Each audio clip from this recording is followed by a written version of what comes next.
En el año de 1810, en los antiguos territorios de la Nueva España, que hoy conocemos como México, se da inicio a un movimiento social. Desde hace casi 300 años, el territorio que antes poblaban mayas, mexicas y otras civilizaciones precolombinas es parte del Imperio Español.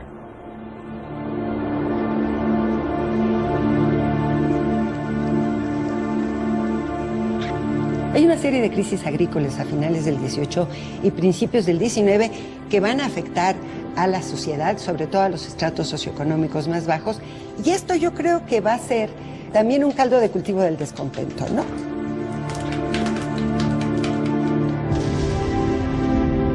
A principios de 1808, Carlos IV, rey de España, forma una alianza con la Francia de Napoleón I para adquirir más fuerza en la guerra que libra con Inglaterra.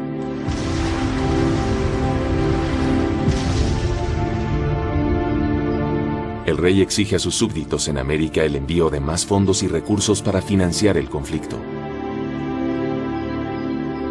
La corona española, inmersa en una serie de guerras, inmersa en una serie de conflictos internacionales, aumenta de una manera drástica las medidas de exacción fiscal hacia toda la población novohispana.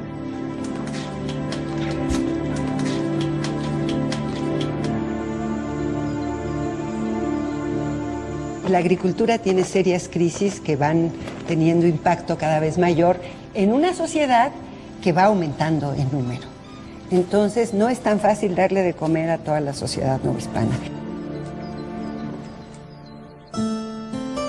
De los 6 millones de habitantes que hay en la Nueva España, 5 millones son indígenas. Del resto, la mayoría es mestiza o criolla y solo una minoría está integrada por españoles. La minoría peninsular detentaba los principales puestos de control político. Los puestos más altos, tanto en la esfera del poder eclesiástico como en la esfera del poder secular, estaban en manos de peninsulares. Los tuyos, en términos generales, son lo que llamaban los nacidos y criados en la tierra, en América, ¿no?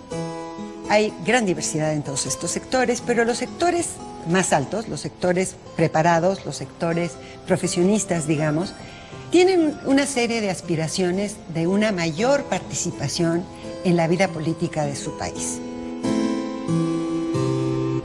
Así como surge la palabra criollo para identificar a los nacidos y criados en América, los españoles recién llegados reciben su propio sobrenombre, los gachupines. Un término que comenzó a ser prácticamente un estigma cada vez más fuerte hacia el peninsular. Gachupín se convirtió en sinónimo de explotador, gachupín se convirtió en sinónimo de todo aquel español que venía a hacer riqueza a América, pues esta relación entre criollos y gachupines se convirtió en una relación cada vez más conflictiva.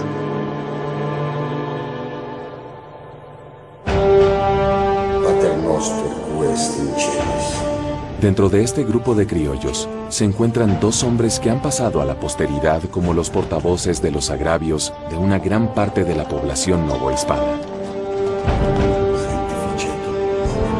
Miguel Hidalgo, el líder.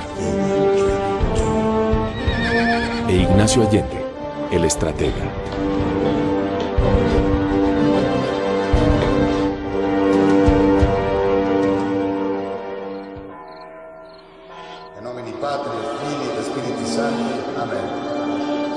Hidalgo es una persona muy preparada. Él estudia en el Colegio de San Nicolás desde los 12 años.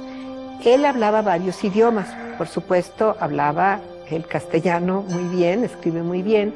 Hablaba el latín, el griego, lo escribía. Hablaba otomí, quizá algo de náhuatl, el francés, el italiano.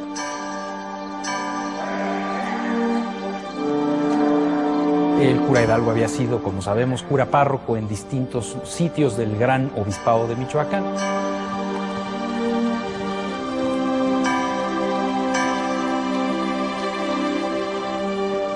No es un cura de pueblo, es un cura considerado para finales del siglo XVIII como el mejor teólogo de su diócesis.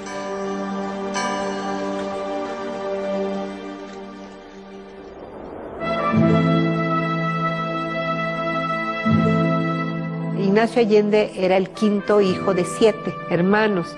Su madre muere muy pronto, él ha de haber tenido unos 3 años cuando su madre muere. Su padre, don Domingo, va a morir cuando él tenía unos 18 años. Y entonces, pues era una familia de recursos. Tenía una hacienda, tenía ranchos y era de las principales familias de San Miguel. Ignacio Allende recibe cierta formación militar al integrarse a las milicias novohispanas. Allende nunca ha peleado una batalla. Sabe de estrategias militares porque lo ha leído en un manual, pero nunca peleó una batalla.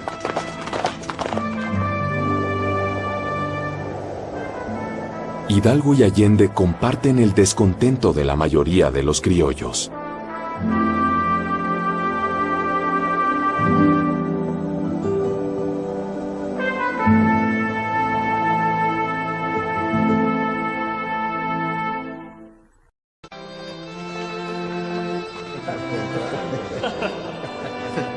Venga, he ganado. Caballero, me debe usted 2 reales. Siempre ganando, don Miguel. Todo lo contrario, siempre perdiendo.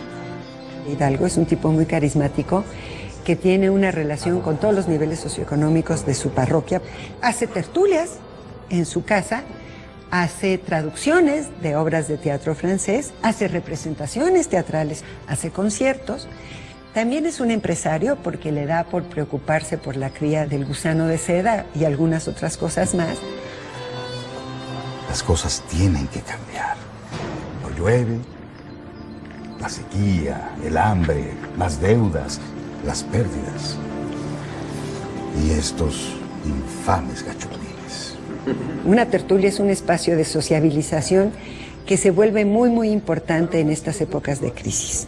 Era una reunión de amigos que cada X día de la semana se reunían a discutir ciertas cosas y que permite discutir los asuntos del día. Pobres de nosotros, los infelices criollos, acosados por las deudas, la iglesia quebrando y el gobierno de estos borbones bribones. En sus tertulias que tenía allí con los de Taximaroa y en esa zona, pues a veces decía cosas que escandalizaban a algunos de los visitantes. Pero si no he sido yo quien lo ha dicho, hombre. Lo dice San Pablo, lo dice Humboldt. El gobierno de la iglesia está manejado por ignorantes. Las cosas tienen que cambiar. Tienen que cambiar. Señores, cambiemos el compás, por favor. Cambiemos el compás.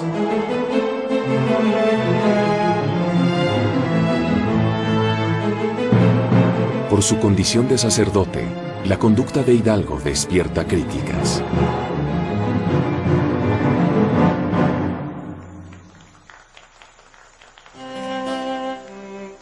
Guardad, Lorenzo, mi disciplina y cilicio, y llorad porque el cielo os ilumine siempre.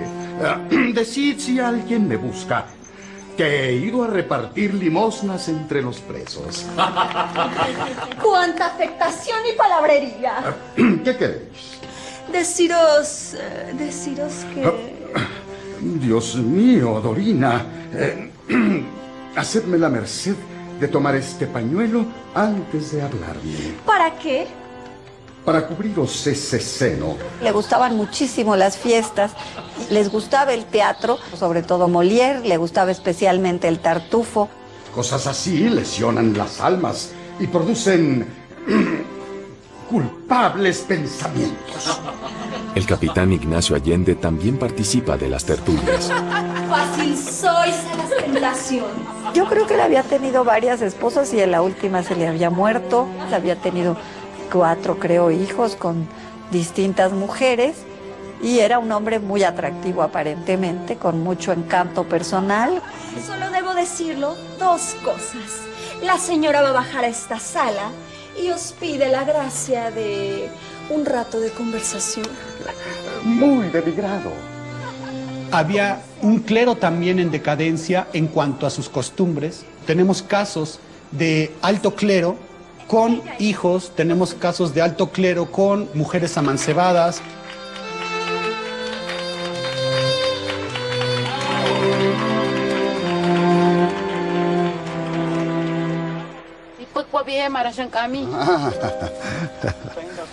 Hola, nena. Hidalgo tenía 2 hijos, un hijo y una hija. Luego se le han atribuido amoríos con otras personas, pero parece que no hay ninguna confirmación. En ese caso sí lo hay. No era raro, pues, que los curas tuvieran relaciones amorosas y que hubieran hecho familia. Deje el gusanito en su casa y nosotros nos vamos a la nuestra, ¿eh? Venga, vámonos. En los primeros años del siglo XIX, Hidalgo enfrenta acusaciones y hasta un juicio de Inquisición.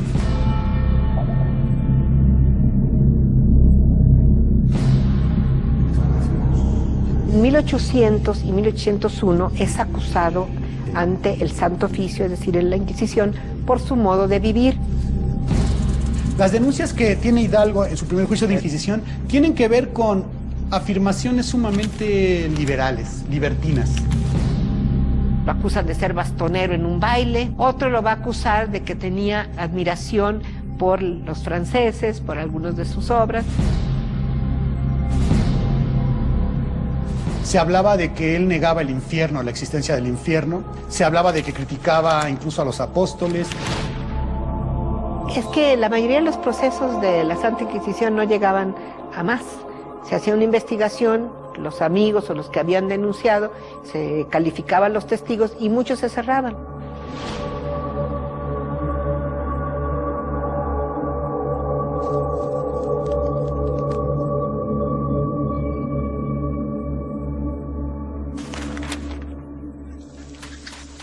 La crisis económica que vive la Nueva España afecta a las familias criollas, como las de Hidalgo y Allende. La familia Hidalgo tuvo ranchos y haciendas en distintos lugares. Tenía las haciendas hipotecadas, tenía las haciendas comprometidas, no tenía la liquidez para acabar con esos préstamos. Adiós, suerte. No podemos pagar la deuda de la guerra española. La Iglesia ha tenido que vender todos sus tesoros. Habráse visto mayor atrevimiento. Un agravio más. Entre 1807 y 1809, la familia Hidalgo entra en una situación desesperada porque al no pagar, pues se está ya procesando el remate de las propiedades de la familia. Ve con cuidado, hermano, hay mucho ladrón. Sí, ya lo sé. Guarda bien eso. No te preocupes. De este gran proyecto familiar de crecimiento económico, prácticamente por una medida despótica y por una medida fiscal que afectó de una manera terrible a los criollos propietarios, se derivó una situación también muy trágica para la familia.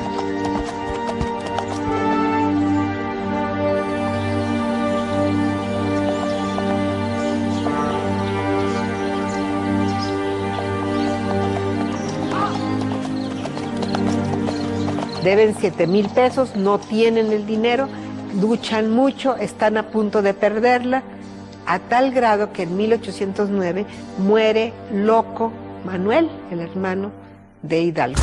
Miguel, ¿Qué pasa, Mariano? Manuel va muerto. La medida se suspende en 1809 y las propiedades de Miguel Hidalgo se salvan, no son rematadas, pero el saldo es muy grave. Para 1810, Miguel Hidalgo debe más de 12,000 pesos de la época a distintos rubros y a distintas instituciones eclesiásticas.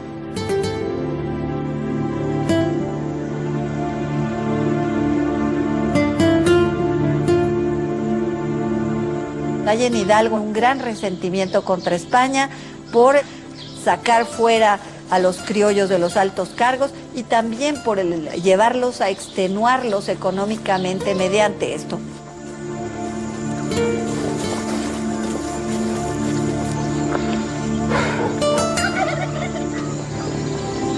¿Y ahora qué hago?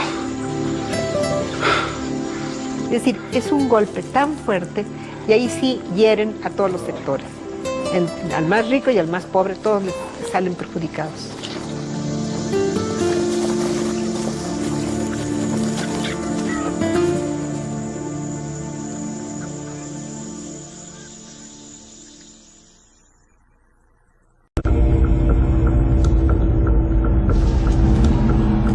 En 1808, Napoleón I invade España.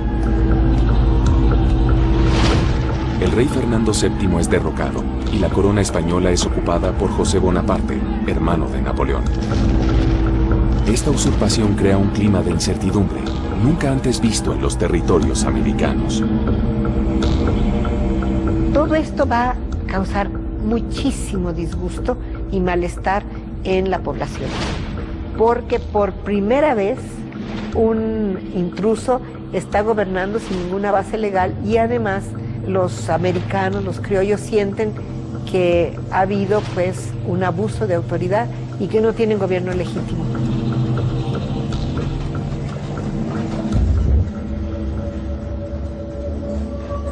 Molestos por la deposición del rey legítimo de España, un grupo de novohispanos, con el apoyo del virrey José de Iturrigaray, intenta formar una junta integrada por criollos. Los españoles peninsulares se asustan y piensan que si los novohispanos hacen una junta, pues puede desembocar en una independencia.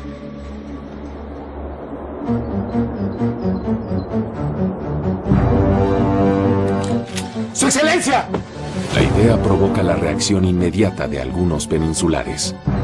Se hace una conjura, es una verdadera conspiración, porque es en contra del virrey, en la que participan pues destacados peninsulares que viven en la Nueva España y que van a dar un golpe de fuerza apoyados en los comerciantes de la Ciudad de México.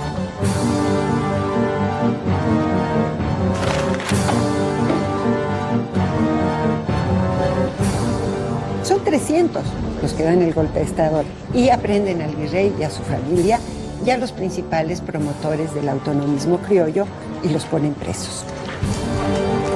El virrey depuesto es enviado de inmediato a España y los criollos que organizaron la Junta de Gobierno son enviados a la cárcel, donde algunos mueren de forma misteriosa.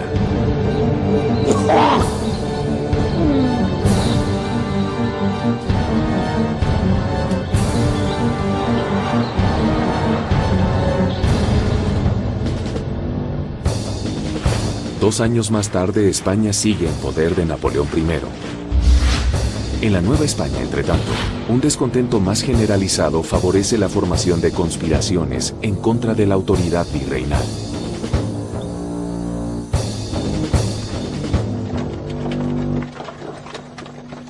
Es necesario que nuestro movimiento se dirija hacia el centro, hacia la Ciudad de México. ¿Y por qué no buscar más aliados al norte antes de avanzar a México? La posición más cercana que tenemos hacia el norte es San Luis Potosí. Y en San Luis Potosí se encuentra acantonado Calleja. Calleja. Y no solo él. Bajo sus órdenes se encuentran José María Hidalgo. ¿El hermano de Don Miguel? Así es, el mismo. Y a pesar de ello, ¿usted cree que el señor Hidalgo aceptará? Por el bien de nuestros planes. Espero que así sea.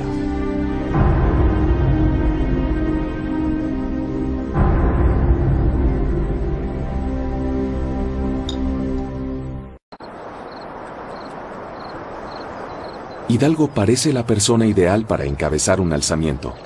Allende y el resto de los conjurados de Querétaro ven en el sacerdote a un líder que hará que muchos otros se sumen a la causa.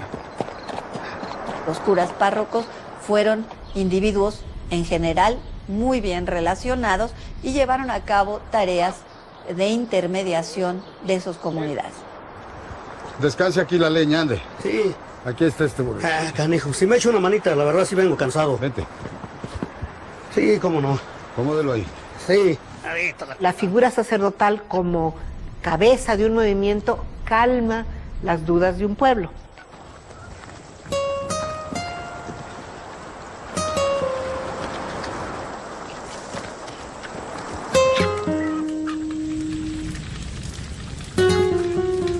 ¿Cómo va, don Francisco? Muy bien, vamos bien. A ver, déjeme ver esto. Vamos a moldearlo un poquito, ¿eh?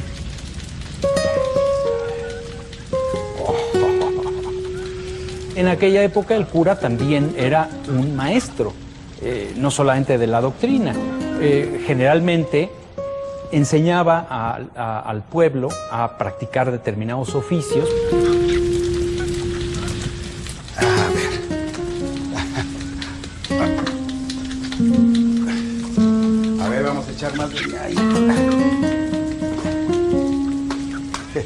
No hay que olvidar que la carrera eclesiástica era una opción para la gente en la Nueva España, y algunos eran curas sin vocación porque entraban porque les interesaban los libros, porque les interesaba sobrevivir, y otros entraban porque sí tenían una profunda devoción de pastores.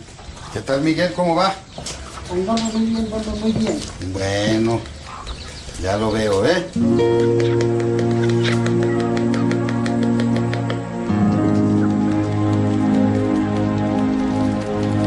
No es extraño el hecho de que eclesiásticos, curas, párrocos, se hayan involucrado de manera directa en la insurgencia.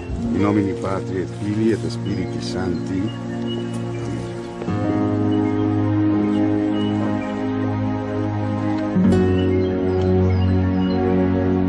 Los clérigos son prácticamente factores o actores sociales muy importantes en la época, pero no son modelos de virtudes, son modelos de autoridad. Tienen ascendente social en sus parroquias y aspiran a las parroquias más ricas.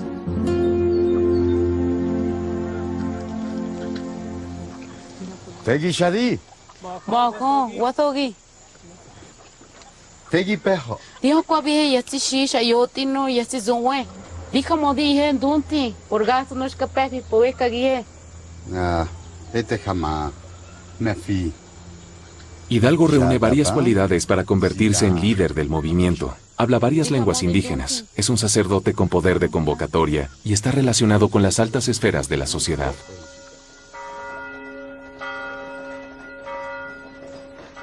Salud, Miguel. Salud. No olvido los buenos años que pasamos en Valladolid. Yo tampoco, Miguel. Fueron años alegres. Yo dedicado al engrandecimiento de Valladolid. ¿Y tú? Haciendo esfuerzos por crear gentes de bien. Ah, sí. Vaya empresa. Proponen que sea un sacerdote quien dé la voz. Así era una forma de hablar, dar la voz de insurrección, dar la voz de libertad, dar el grito de insurrección. Son metáforas de la época. Con la situación política y la madre patria en manos de esos ateos franceses, Napoleón, no sabemos lo que pasará. No sabemos. Y bueno, Miguel, ¿cómo sigue la crianza del gusano de seda? Bien, Juan Antonio. El obispo prometió darme una buena cantidad de gusanos. Toda una gusanera, que esperamos sea muy laboriosa. Esperemos.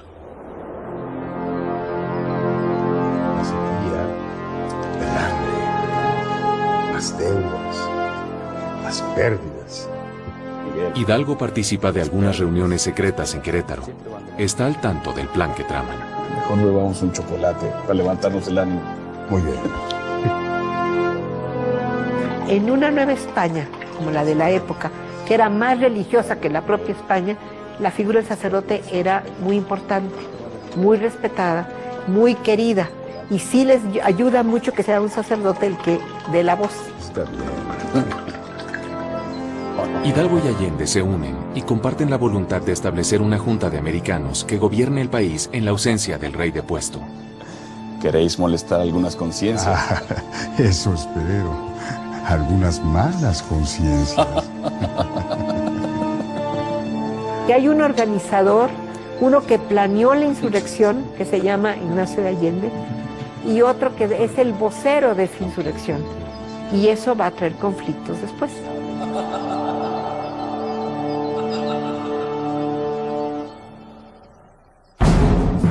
La conjura de Valladolid de 1809 es desmantelada sin mayores consecuencias, pero cuando se descubre la de Querétaro el siguiente año, las autoridades ordenan la aprehensión inmediata de los cabecillas. ¿Qué pasó?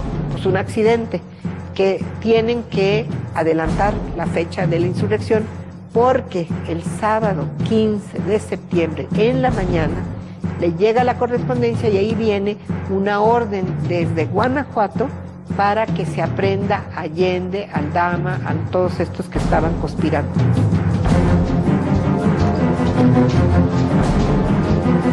Allende decide, después de las 5 de la tarde más o menos del sábado, irse a Dolores a ver al padre Hidalgo. ¿Pero por qué va inmediatamente a ver al padre Hidalgo? para que no haya dudas en el pueblo que ellos son antirreligiosos o son emisarios de Napoleón.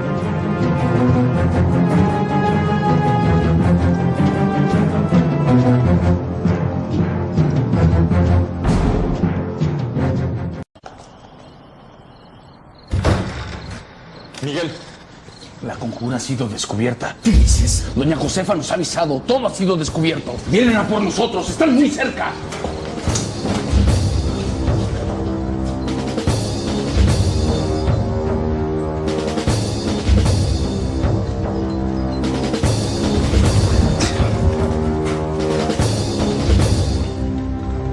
Juan Aldama dice que llegaron, despiertan al padre Hidalgo, toman chocolate, como era la costumbre novohispana. Si todo ha sido descubierto, lo más oportuno es que vayamos hacia el norte. Estamos perdidos, don Miguel. Sí, aquí no hay más recurso que ir a coger gachupines. Adelantar todo. Eso es una locura, Miguel. ¿Y cómo esperabas que sucedieran las cosas, Mariano? La propuesta era tomar rehenes de españoles europeos e ir a la Ciudad de México y canjearlos por el gobierno famoso de la Junta. Ellos querían su Junta y para eso llevar rehenes y obligar a las autoridades en la Ciudad de México a cederles su Junta. Vayan por los gachupines y métanlos en prisión. Liberen a los reos y alerten a la gente.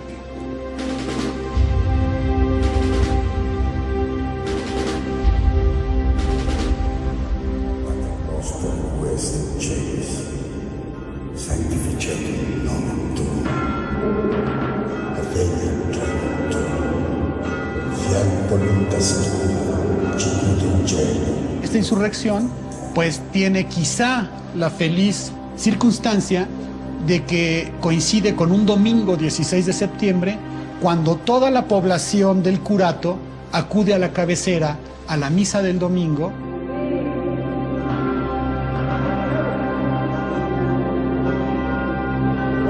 Y en ese momento es cuando se dan cuenta pues que el señor cura, don Miguel Hidalgo, pues ha suspendido la misa porque dice que los gachupines ya van a entregar el reino a Napoleón.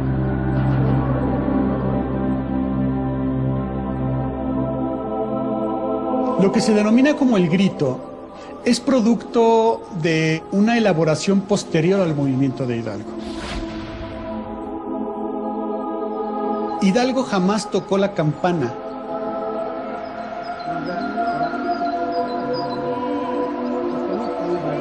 ¡Muera el mal gobierno! ¡Viva Fernando VII!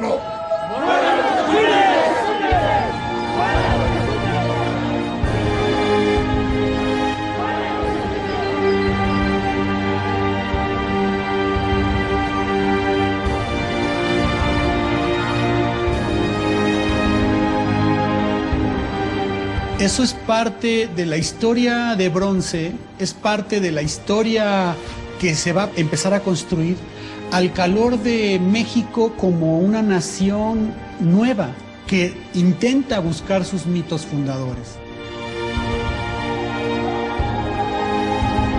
¡Muera el mal gobierno! ¡Viva Fernando VII! No hay un grito. Eso es una metáfora para decir que se inicia una insurrección. Y no hay grito en la parroquia, ni mucho menos. O sea, hay una arenga desde el balcón de la casa de Hidalgo. Lo que hace Miguel Hidalgo en 1810, el 16 de septiembre, es lanzarse prácticamente a una cristiada, lanzarse a una guerra santa en un discurso que incendió toda la región y al cual se fueron sumando contingentes de todas las poblaciones por las que fue pasando, obviamente también siguiendo el estandarte de la Virgen de Guadalupe. Es un movimiento que empieza y es dirigido por criollos, por estos criollos descontentos que buscan una mayor participación en el gobierno de su país, pero que no quieren romper del todo con el orden colonial. ¡Muera el mal gobierno! ¡Viva Fernando VII! ¿Qué quiere decir viva Fernando VII y muere el mal gobierno? Bueno, el mal gobierno local se está insurreccionando contra el gobierno virreinal.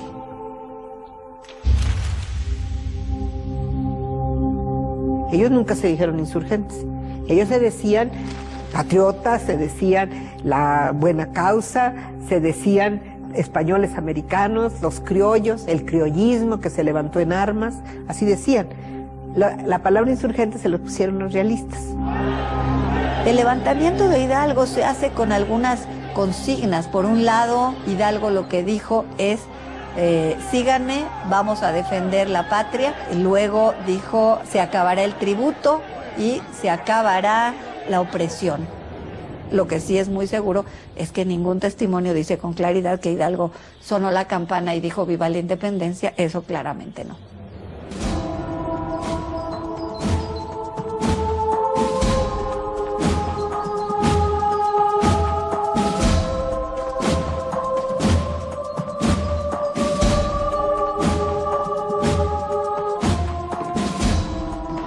La idea de Hidalgo fue tomar el emblema de la Virgen de Guadalupe como el emblema que podía unificar a todos los campesinos, los indígenas que iban tras de él y llamarlos a un movimiento que era no solamente un movimiento de rebelión política, así podríamos decir una cruzada más que una rebelión.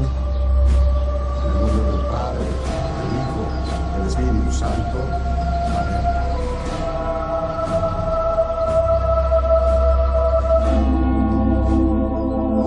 Los insurgentes están encabezados por un sacerdote que toma como estandarte una imagen religiosa, la Virgen de Guadalupe. Los realistas, por su parte, toman como bandera a la Virgen de los Remedios.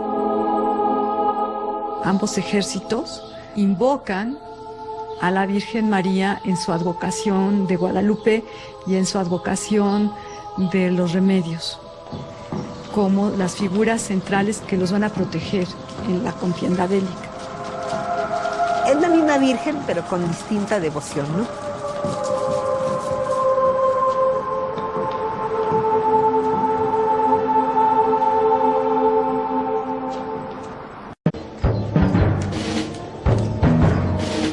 Bienvenidos, señores. Bienvenidos a la causa. Enhorabuena. Tras el alzamiento en Dolores, los insurgentes comienzan a buscar apoyo para enfrentarse a la respuesta del poder virreinal. Allende empieza a organizar a la gente, pero es una serie de contingentes pequeños. Muchos regresan a sus casas y van por sus machetes, van por sus asadones, porque van a ir a defender con el cura Hidalgo a la religión y van a ir a matar gachupines porque han entregado el reino a los franceses. Ese es el primer ejército de Hidalgo.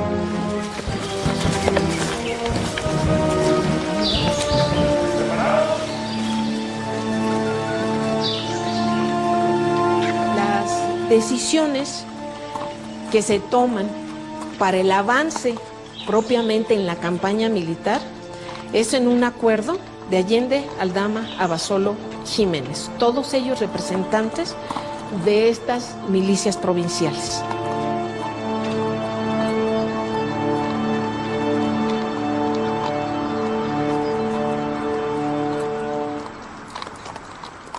Usted insistió en traerlos a esta nuestra lucha, pero jamás se ha detenido a pensar que esos pobrecitos ni siquiera entienden el sistema. La presencia de Hidalgo siempre fue abrumadora, en el sentido del liderazgo, del conocimiento, de la sensibilidad, de la permeabilidad que tenía. Creo que la personalidad de Allende, pues para Hidalgo fue un complemento y para Allende fue abrumadora. Ya hay cierta fricción, realmente desde el 17 al día siguiente ya empieza a haber fricción entre los dos, porque uno la planeó y el otro está siendo el vocero y está dando las órdenes. Lo que va a pasar aquí, y eso lo cuenta Allende, que Juan Aldama, él y el padre Hidalgo se pusieron de acuerdo para los tres mandar juntos la insurrección y estar siempre de acuerdo.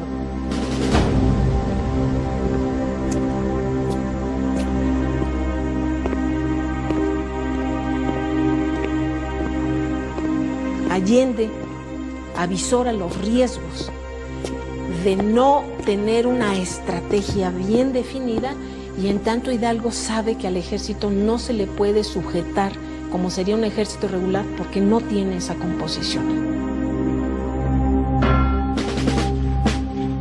El 16 de septiembre llegan a salir de Dolores 600 personas y se va engrosando hasta cuando llegan a, yo creo que a San Miguel ya son como 1000 y pico. En absoluta libertad, Hidalgo empieza a otorgar grados militares, y es así tan revelador el caso que estando ya propiamente en Celaya, él habla sobre que se dará el grado de coronel a todo aquel que se presente con 1000 hombres y recibirán 3 pesos de salario diarios.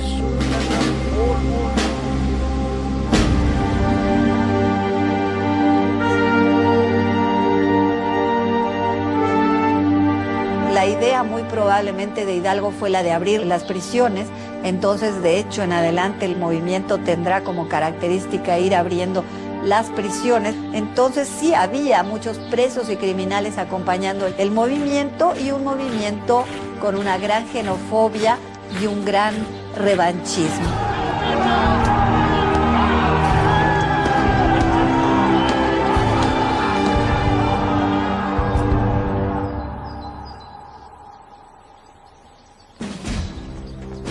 Hidalgo, en términos de estrategia, va a decidir ubicarse en una zona con una gran riqueza. ¿Y eso qué implica?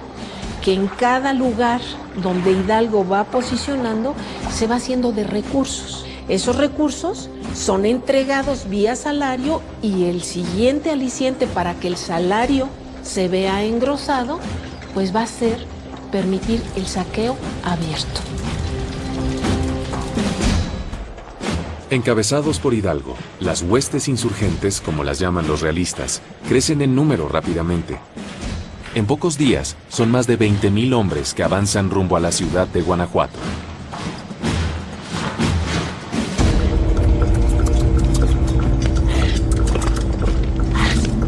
Es un pueblo caminando, no es un ejército propiamente dicho. Hay hombres, mujeres, un montón de gente, hasta chivos, carneros, animales que van junto con todo.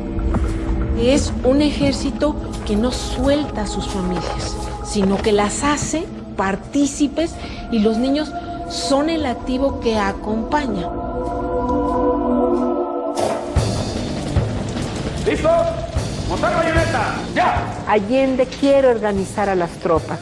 Hay unos poquitos oficiales de las milicias que medio los quieren organizar, pero el resto no lleva armas realmente. Lleva, por ejemplo, un machete, o lleva un cuchillo, otro lleva un palo, otro lleva una honda. ¡Preparar! ¡Ya! No es un ejército organizado, es como un pueblo caminando, no es un ejército. Entonces no están entrenados, y eso es muy difícil para una persona que tiene cierta formación militar como Allende, porque piensa que la indisciplina va a acabar con este grupo, y de hecho sí era muy complicado.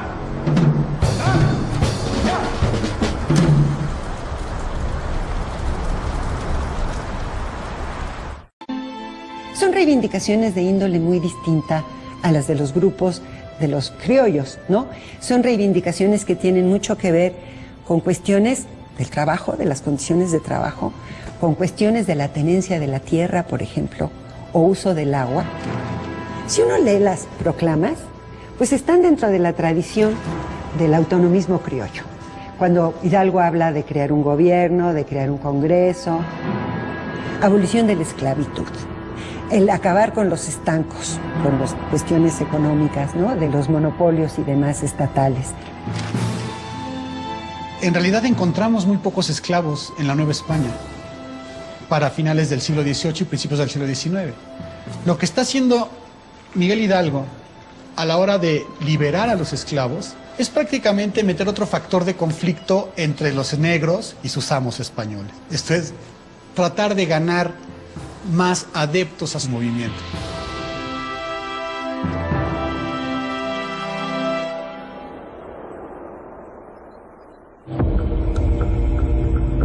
Mientras los insurgentes avanzan, se producen otros levantamientos en distintas regiones de la Nueva España.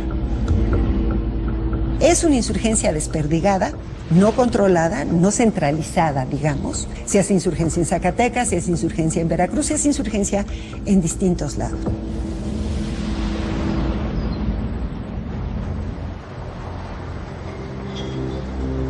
Don Miguel, creo que lo más oportuno es tomar el valle hacia la ciudad de Querétaro. No, Ignacio, no.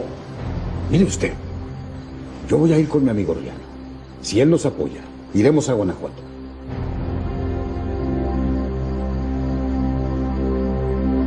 Una de las ciudades más ricas de la Nueva España es Guanajuato. Esta región es conocida por la actividad minera. Hidalgo está determinado a conseguir que los mineros se unan al movimiento insurgente. En Guanajuato hay pertrechos, avituallamientos, hay hierro, herreros. Podemos hacer nuestras propias armas. Pero usted está basando todo en su amistad con Riaño. ¿Y si Riaño le da la espalda? Los mineros que saben del uso de la pólvora, que saben del uso de los explosivos, va a ser el capital humano que se agregue al ejército insurgente. En la ciudad de Querétaro contamos con el apoyo de la gente, de los criollos y el ejército realista, cuyos oficiales criollos se sumarán a nuestro movimiento. Bueno, usted no entiende. Allende, no entiende lo que le estoy diciendo. Don Miguel, su cerrazón no conoce límites. Con el permiso de vuestra merced, me retiro. Señores, por favor. Permiso. Señora, permiso.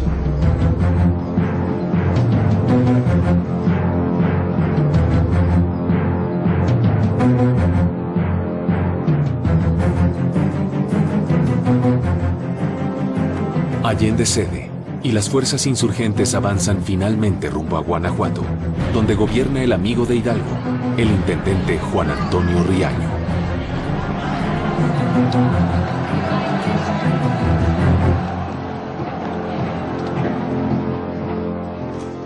Hay que dejar todas las trincheras. Hay que reunirnos aquí. Este es un lugar seguro. Aquí soportaremos el sitio. Hay que traer oro, comida. Intendente Riaño, amurallarnos en este edificio es un error.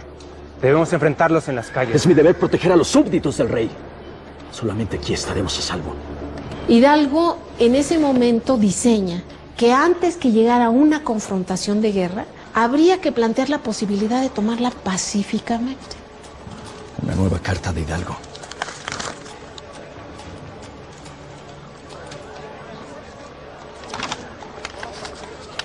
En nombre de nuestra amistad, ¿quiere que me convierta yo en un cobarde y rinda la plaza?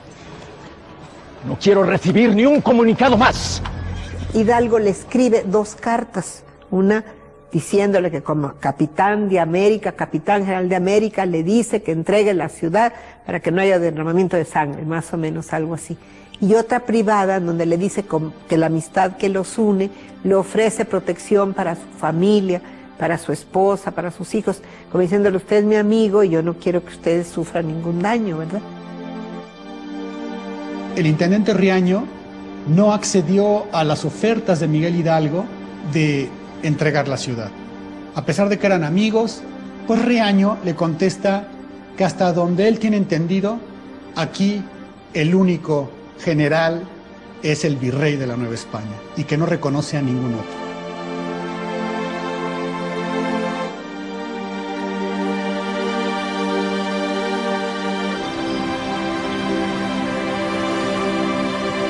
Entonces Hidalgo, con sus huestes ya consolidadas en número, obviamente decide pues atacar la Alhóndiga de Granaditas por ser el punto neurálgico donde Riaño pues va a intentar sostener la plaza. Te da tristeza ver 2 amigos que van a enfrentarse, ¿no?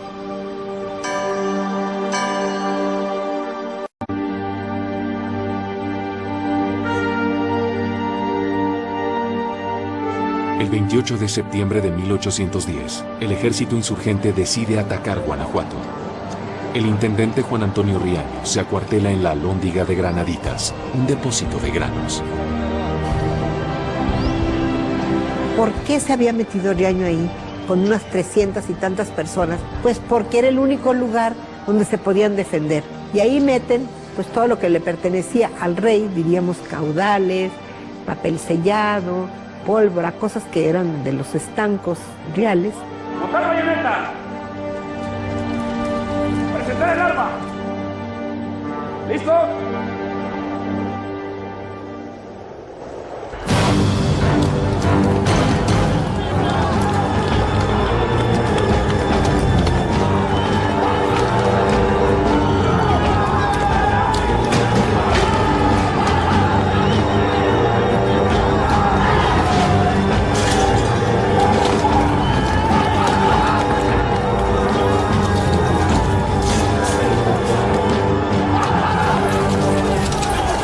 Hidalgo avanza, se derriba la puerta de la Alhóndiga y entonces prácticamente el frente realista está totalmente vencido.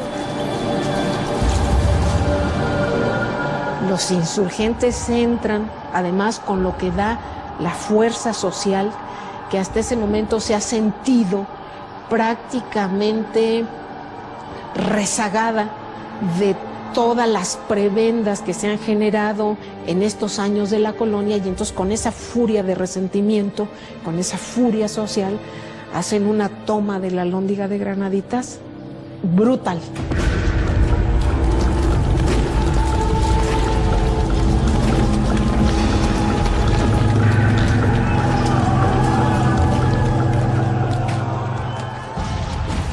La ciudad de Guanajuato se encuentra sitiada por un ejército de 20,000 hombres al mando del sacerdote Miguel Hidalgo y Costilla.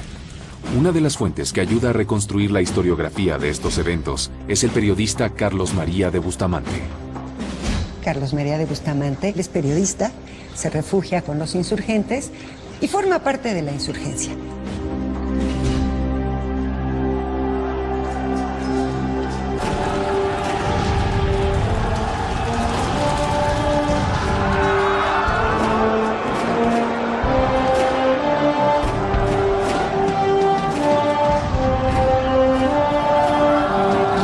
Se repliega y los imponderables de nueva cuenta de la guerra hacen que Riaño, antes de ingresar a la Alhóndiga de Granadita, una bala le penetre por el ojo izquierdo y en ese momento cae fulminado.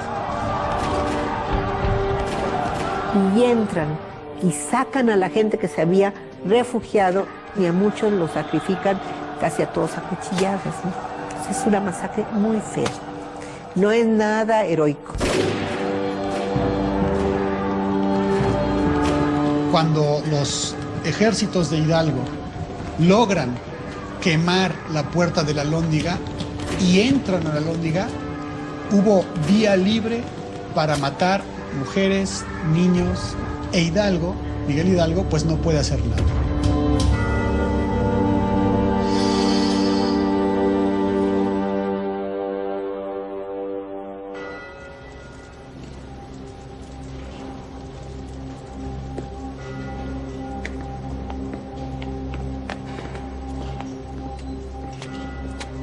Me imagino que le dolió mucho a Hidalgo la muerte de su amigo, ¿verdad? Y me imagino que a Allende le molestó muchísimo que eso acabara en saqueo y en masacre, ¿no?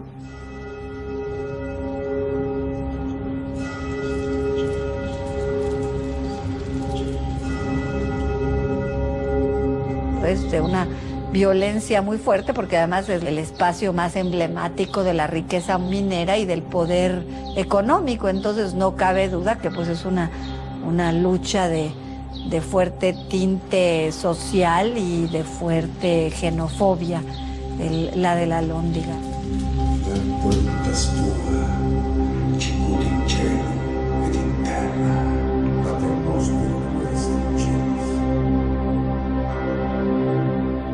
La toma de la plaza de Guanajuato pues es una toma vital porque hay una derrota militar, hay una derrota moral muy grande, porque las noticias son espeluznantes y se ve que el ejército insurgente hasta ese momento parece imbatible. La masacre de Guanajuato da la sensación que el ejército rebelde está fuera de control, y el cura Hidalgo es señalado por sus contemporáneos y algunos escritores de la época como el principal instigador de esta violencia.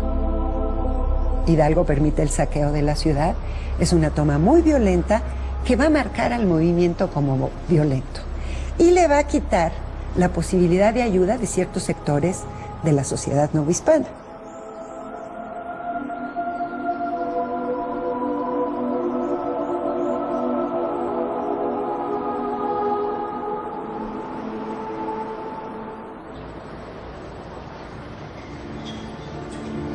Era muy difícil controlar a las masas. Hidalgo yo creo que tampoco se dio mucho cuenta de lo que había provocado, ¿no?, en esta llamada. Ya no pudieron controlar esa masa de gente que se fue sobre la Alhóndiga. Le arrancaron la ropa a los muertos, se la pusieron todavía llena de sangre. Carlos María de Bustamante, que te digo, hay que pensar que siempre fue simpatizador de la insurgencia, dice que una tribu de apaches no hubiera hecho todas las destrozos que hicieron, porque además se dedicaron a verdaderamente saquear Guanajuato, ¿no?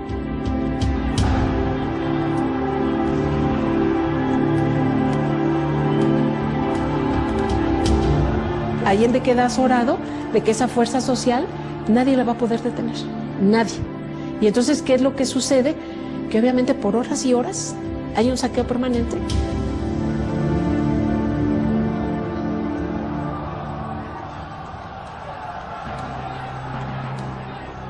Muchos que querían la independencia y apoyaban la insurrección se van a alejar.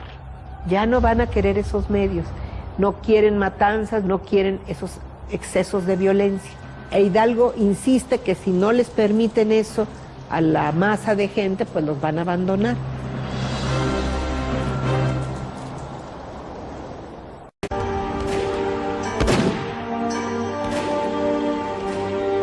Los hechos sangrientos de Guanajuato tachan al movimiento de cruel y violento. El cura Hidalgo es excomulgado. La apostasía de nuestra sagrada religión por convertirse en la hipócrita. El levantamiento había provocado pues el asesinato, la turba levantada, ¿no?, la toma de la Alhóndiga de Granaditas, el asesinato de españoles. Todo esto había provocado un gran malestar y un gran temor, ¿no?, alrededor de esto que se supone que era un movimiento que debía buscar la armonía y no la ruptura, ¿no? Las campañas de Hidalgo son muy criticadas porque precisamente dañaron muchísimo, destruyeron familias, destruyeron haciendas, destruyeron patrimonios. Los insurgentes siguen avanzando hacia la Ciudad de México. En el trayecto, el número de simpatizantes que se unen a la causa aumenta día a día. En Guanajuato hubo 20,000, ya para llegar a la Ciudad de México, antes de el Monte de las Cruces, hay 80,000 en armas. El ejército insurgente es cada día más numeroso. Se abren otras cárceles y más hombres liberados se unen al contingente rebelde. Esto aumenta la desconfianza de Allende, que ve en esa fuerza descomunal un problema de ingobernabilidad. Las contradicciones entre Hidalgo y Allende van a ser manifiestas desde el primer momento. En primer lugar, Allende tenía una formación, una preparación militar. Hidalgo, por su parte, no la tenía, pero tenía una capacidad de liderazgo. Se estimaban, se ve que había mucha cercanía. Lo que pasa es que tienen dos visiones diferentes. Allende es una persona que aborrece la violencia, el desorden, el caos, el saqueo, y lo impide cada vez que puede, porque siente que eso degrada la causa. Nada ni nadie parece detener la marcha de los insurgentes. Son más de 80,000 al llegar a las puertas de la Ciudad de México. Las fuerzas realistas, apenas 2,000 soldados, salen a su encuentro en el Monte de las Cruces.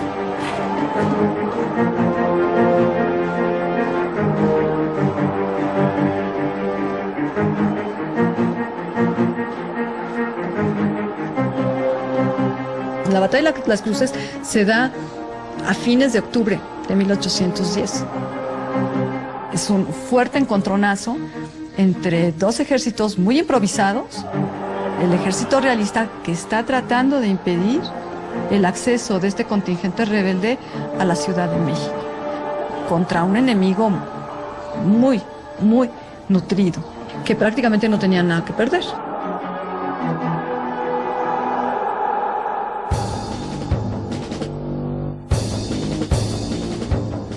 Al frente de las fuerzas realistas se encuentra un militar español, Félix María Calleja. Félix María Calleja era un comandante en San Luis Potosí, comandante militar peninsular, y que había vivido muchos años ya en la Nueva España. Allende conocía a Calleja, sabía que era un buen militar.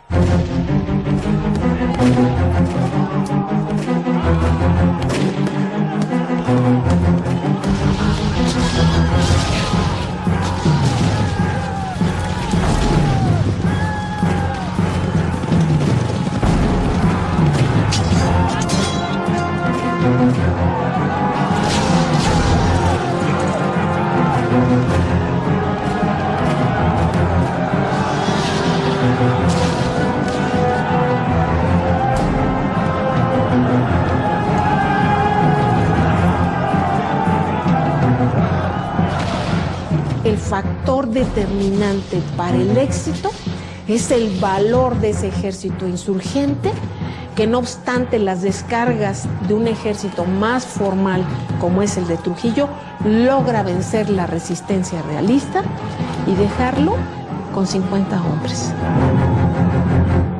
Torcuato Trujillo como testigo fiel del evento militar, visto en toda su magnitud, como fue la batalla del Monte de los Cruces, llevar noticias terribles a la ciudad capital de la Nueva España. Hablar que el ejército es descomunal.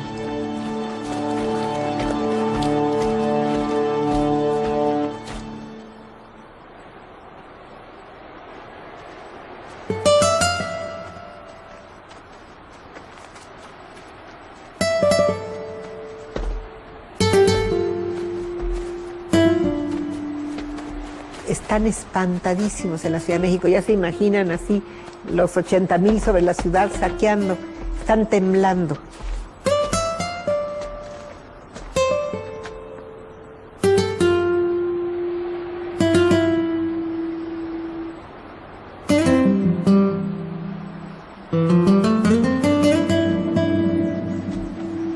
La aplastante victoria en el Monte de las Cruces trae consigo otro desacuerdo entre Hidalgo y Allende: avanzar sobre la Ciudad de México o replegarse.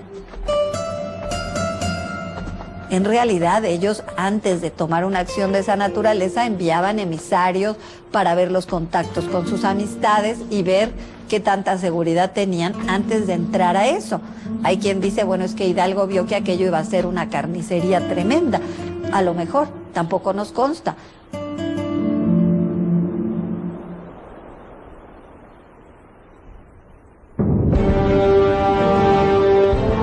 En tanto que la Ciudad de México tiene alrededor de 150,000 habitantes, los insurgentes que aguardan en sus inmediaciones suman casi 80,000 hombres. Este es el glorioso momento de tomar la ciudad capital. Con los 1,200 hombres con los que cuenta el general Trujillo, poco podrá hacer contra nosotros. No sé, Allende, no sé.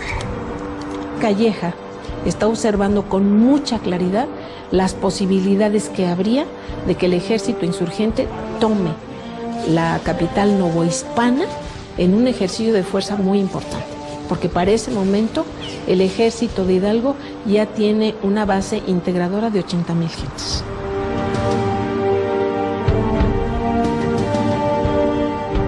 ¿Pero qué hacen un puñado de militares acantonados en la Ciudad de México frente a 80,000 personas armadas? Aunque sea con bandas, aunque sea con piedras. Pero por otra parte, las fuerzas insurgentes atraviesan por un periodo de deserciones, producto de la improvisación, el desorden y la falta de disciplina militar. Estas circunstancias siembran más dudas en Hidalgo sobre la decisión de atacar la Ciudad de México. Partes de ejército ve cumplidas sus expectativas de salario y que de el saqueo ya tiene, por decir, cumplidas sus expectativas, se va. Y ni Hidalgo, ni Allende, ni nadie puede detenerlos. Maldita sea la hora en que encomendamos el mando de nuestro ejército a un civil. La oportunidad de que tomemos el poder. En las afueras de la Ciudad de México, Hidalgo y Allende debaten cuál debe ser el siguiente paso de las fuerzas insurgentes. Estamos tan solo a unos días de lograr nuestro objetivo. Es nuestra obligación tomar la Ciudad de México.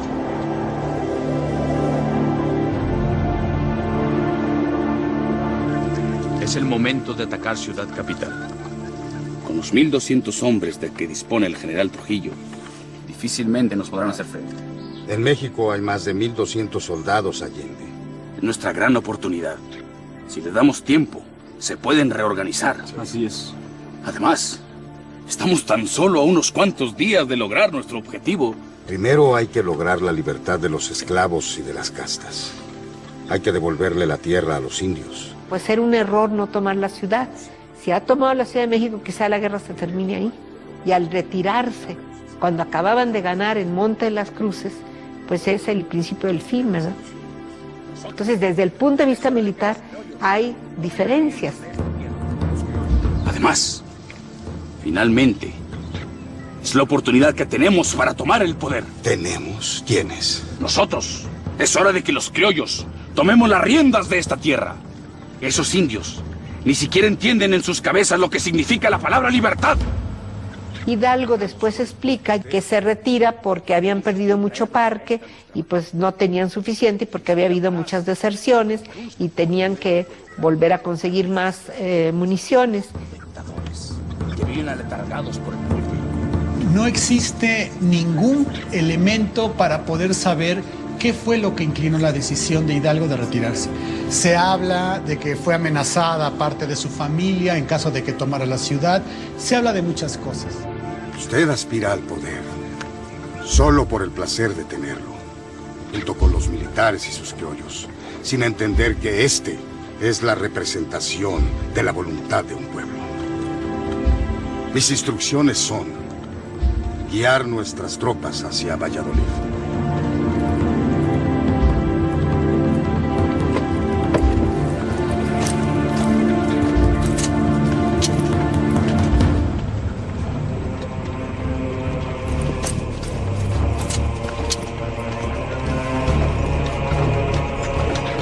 Allende entra en una contradicción terrible con el liderazgo de Hidalgo y entonces deciden que se van a dividir los frentes. Hidalgo pretende entender que la división de frentes hará que las plazas ya tomadas sean consolidadas por Allende y que Hidalgo vaya hacia la ruta de Valladolid y Guadalajara. Esa sería la visión. Pero de lo que partimos es que ya hay una división de mandos. Hidalgo decide irse a Guadalajara, porque allá el amo Torres ha tomado Guadalajara. Y en cambio Allende le dice, no, tenemos vacía, sola a Guanajuato. No podemos hacerles una ciudad que la tomamos y la hemos dejado sin defensa. Hay que regresar a defenderla. Y ya no quiso Hidalgo. Allende también tiene que reconocer que no tiene la capacidad de convocatoria que tiene Hidalgo. E Hidalgo lleva la clara visión de reforzar y reintegrar su ejército. ¿Qué prueba que tiene el liderazgo? Que cuando llega a Valladolid, logra reintegrar a su ejército. Lo logra. Cuando Allende llega a Guanajuato, no logra integrar ejército. En camino hacia Guadalajara, la suerte de Hidalgo cambia para siempre. En Aculco se enfrenta con las fuerzas realistas al mando de Félix María Calleja y de Manuel Flón.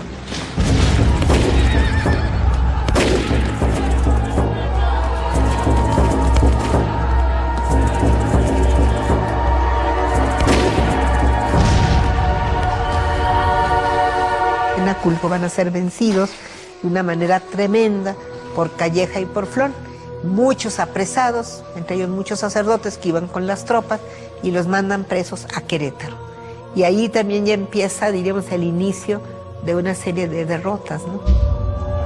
Cuando los ejércitos entran en retirada, pensemos que, como se dice en el lenguaje militar, van con la guardia baja.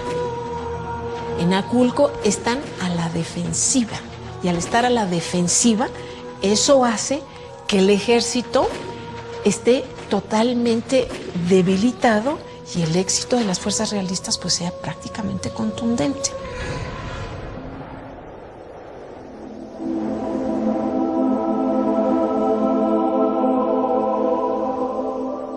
Tres meses más tarde, la parte central de la Nueva España es ya escenario de guerra civil. En muchas ocasiones, miembros de una misma familia terminan combatiendo en bandos contrarios. La sociedad novohispana se divide con la insurgencia. Y a veces las familias quedan un lado de unos y el otro lado otros. Sin duda había familias en las que había realistas y había insurgentes en la misma familia y que se llegaron a enfrentar. El hermano de el propio Hidalgo, José María Hidalgo y Costilla, es realista en Pénjamo.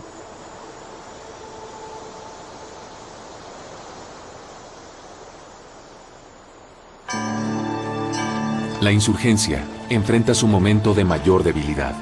Sus principales dirigentes están divididos, ideológica y geográficamente. En su camino hacia Guadalajara, Hidalgo continúa con una campaña de violencia desmedida.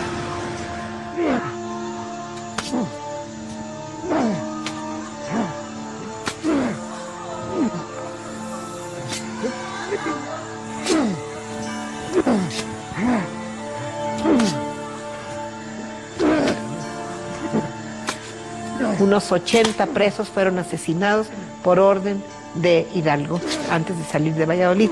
Y la otra orden, que también ya es el colmo para Allende, cuando ya sí la cosa es más grave, es cuando manda Hidalgo matar unos 350 prisioneros o quizás más en las afueras de Guadalajara.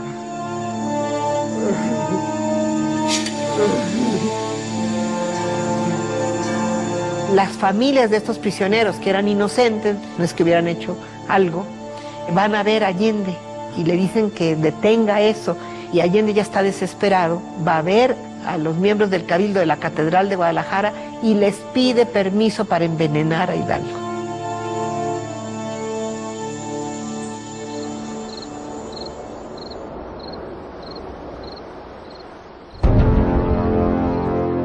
Compra el veneno y lo divide entre 3 personas, entre su hijo, Indalecio, entre el capitán Joaquín Arias y entre él. Indalecio, esto es para ti. Capitán Arias, este es el suyo. Y este es el mío. Retírense, por favor. A ese grado ya están las cosas ya en 1811.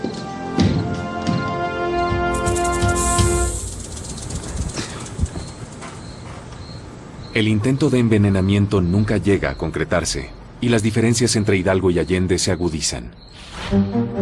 En Guadalajara, los insurgentes, muy debilitados, vuelven a enfrentar las fuerzas realistas en Puente de Calderón. Para cuando Hidalgo está en Guadalajara y que ya tiene el asedio de Calleja y lo tiene encima, Hidalgo ya está prácticamente derrotado. No va a haber capacidad de recuperación. Guadalajara es el principio quizá del fin, en donde se hace llamar Alteza Serenísima, donde se engolosina con el poder.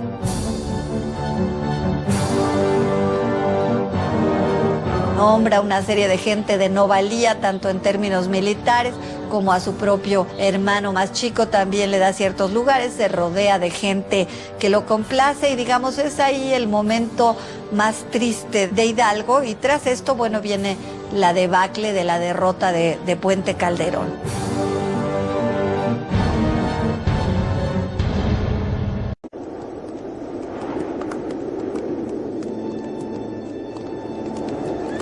La derrota en Puente de Calderón en Guadalajara sella la suerte del ejército insurgente.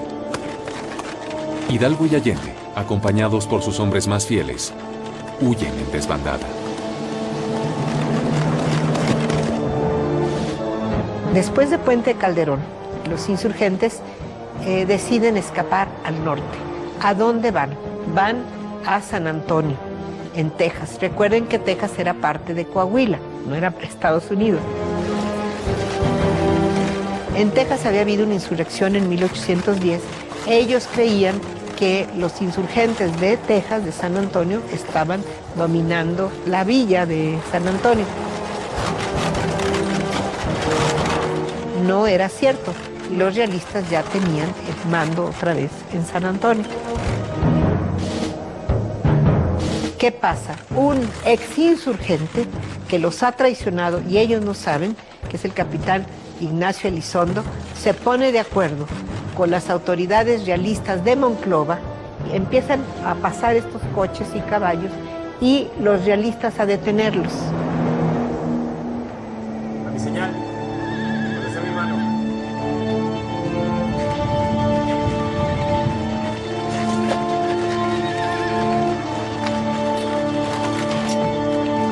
General, cuánto gusto. ¡Hijo! Allende intenta defenderse y lo matan ahí de un balazo al hijo de 21 años. ¡Quieto ahí! ¡Maldito traidor!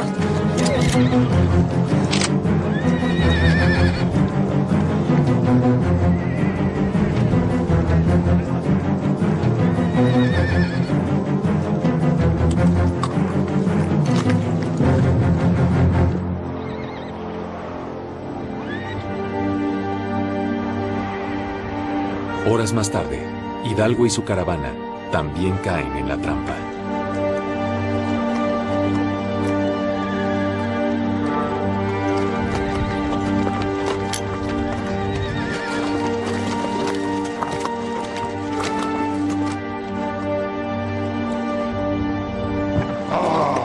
Enhorabuena. ¿Qué están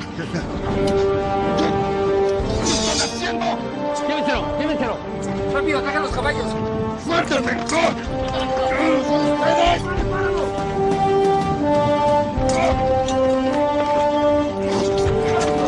¡Suéltame!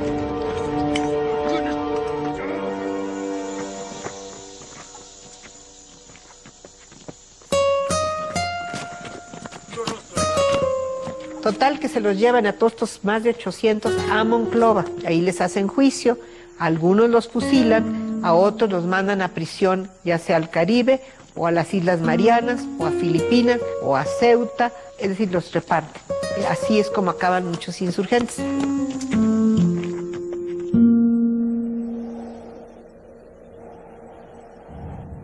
Fames gachupines. Los más importantes, no serán más de 30 y tantos, a los caudillos de veras más sobresalientes, los mandan a Chihuahua. Y empiezan los juicios más o menos como por el 7 de mayo, de todos.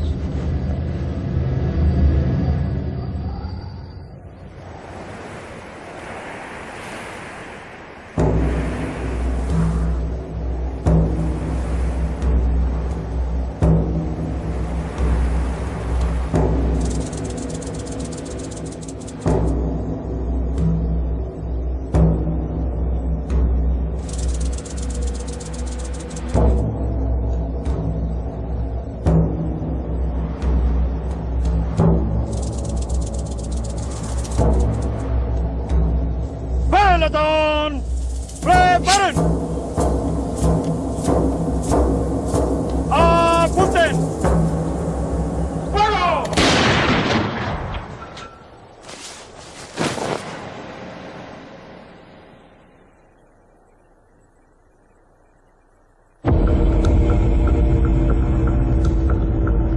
Antes de ser enjuiciado, Hidalgo es sometido a un proceso eclesiástico, en el cual se le degrada como sacerdote.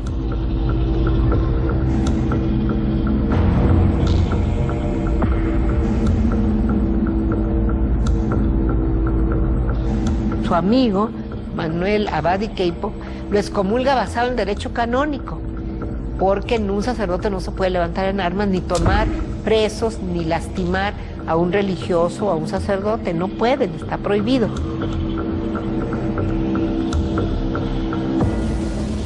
arrebatamos de ti la facultad de celebrar la misa por tus delitos contra la fe, por tu apostasía de nuestra sagrada religión, por libertino, enemigo implacable del cristianismo y del Estado, por sedicioso, por revolucionario, por deísta, por ateísta, por ser un reo de lesa majestad. Tienen que quitarle las vestiduras, tienen que rasparle las manos y toda una serie de cosas que visiblemente, y bueno, y después él tiene que hincarse, digamos, también en una actitud de modestia, pero también de humillación. Stigmatu, seductor, lascivo, traidor al rey y a la patria. Un mes más tarde, Hidalgo es hallado culpable y condenado a la pena de muerte.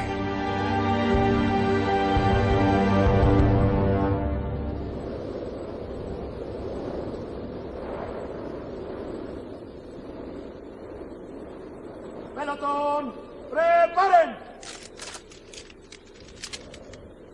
¡Apunten! ¡Fuego! ¡Preparen armas! ¡Apunten! ¡Fuego!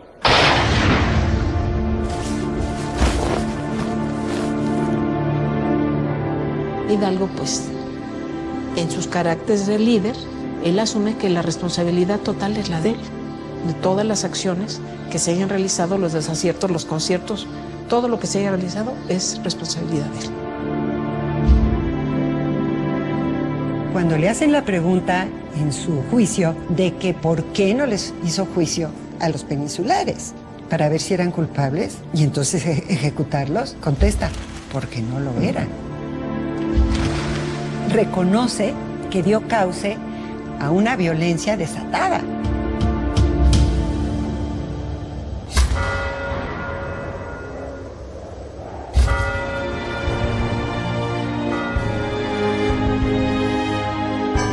Siguiendo las costumbres de la época, los cuerpos de Hidalgo y Allende son decapitados, como una manera de advertencia para el resto de la sociedad. Sus cabezas son expuestas públicamente. Pero esto no sería suficiente para evitar que la guerra civil se extienda durante una década.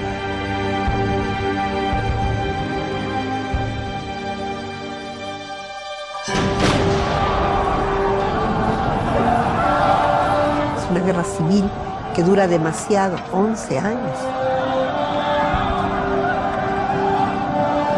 Es una guerra sin parte. No hay reconocimiento de los contendientes del uno al otro. Entonces, prisionero que cae, prisionero que es ejecutado.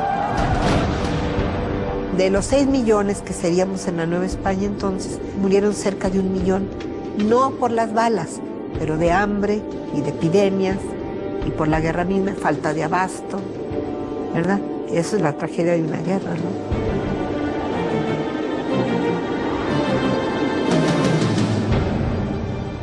El movimiento insurgente de 1810 es una compleja lucha que pasaría por distintas etapas y que culminaría con la independencia de la Nueva España, la cual no estaba en los planes de los primeros alzados, Hidalgo y Allende. Yo creo que cada uno de ellos jugó un papel. Lo que no debemos hacer, y eso más bien lo hemos hecho, yo creo desde el siglo XIX en adelante, en crear héroes y villanos y decir, este es padre de la patria, este no. Ninguno es padre de la patria realmente, yo creo.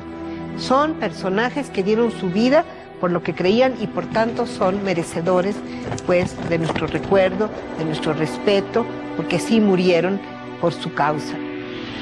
Cada uno cumplió su papel. ¡Viva Fernando VII!